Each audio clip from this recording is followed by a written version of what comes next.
Since I started posting on this channel, lots of folks have been reaching out, asking how they can get involved in my anti-fascist veterans organization, Task Force Butler. And let me tell you, I've got a huge announcement that's coming on Veterans Day. I don't mean to be a tease, but the fact is right now, I can't take on a bunch of volunteers and get folks involved.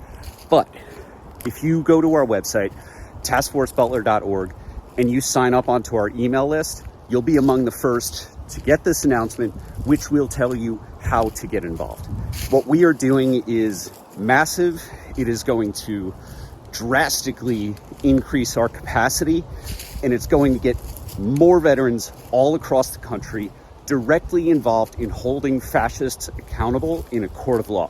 The way that we do that is we train veterans to conduct open source intelligence research so that they can gather evidence of criminality by neo-Yahtzee gangs, unlawful militias, and all sorts of people who are trying to destroy our democracy from within. Anti-fascism has deep roots in the veterans community.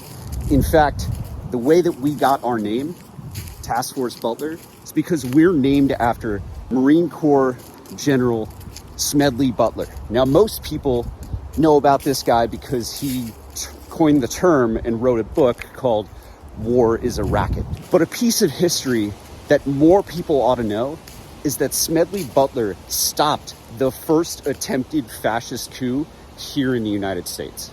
Back in the early 1930s, when America was decimated by the Great Depression, a bunch of wealthy businessmen, actual fascists like Henry Ford, tried to recruit this wildly popular general. Smedley Butler was basically, to that generation, like General Mattis was for the global war on terror vets, right?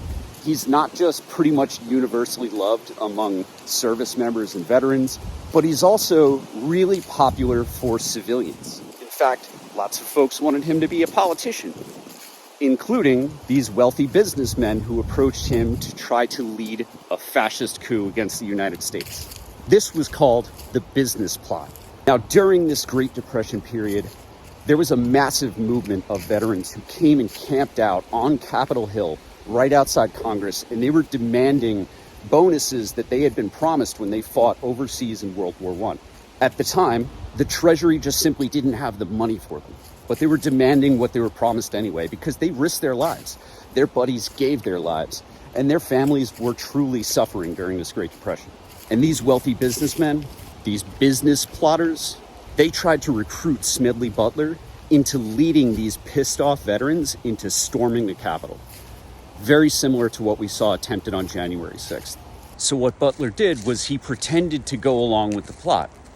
He took notes, pretended to be a fascist, and worked with a journalist, bringing all of his evidence to Congress, blowing it up, effectively ending this first attempted fascist coup here in the United States. Now, this story has mostly been lost to history in the minds of Americans.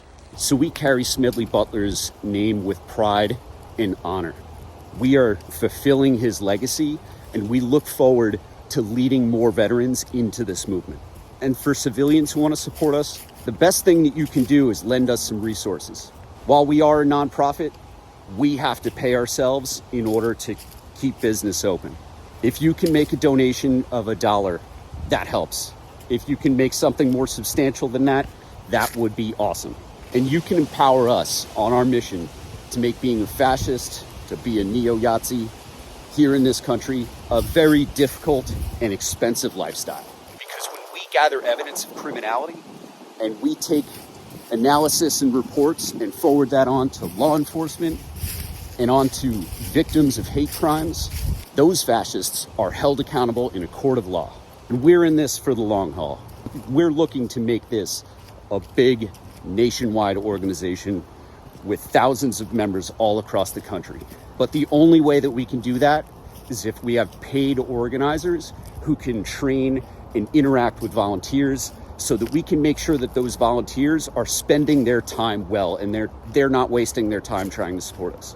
So if you have the means to make a donation, please go to taskforcebutler.org.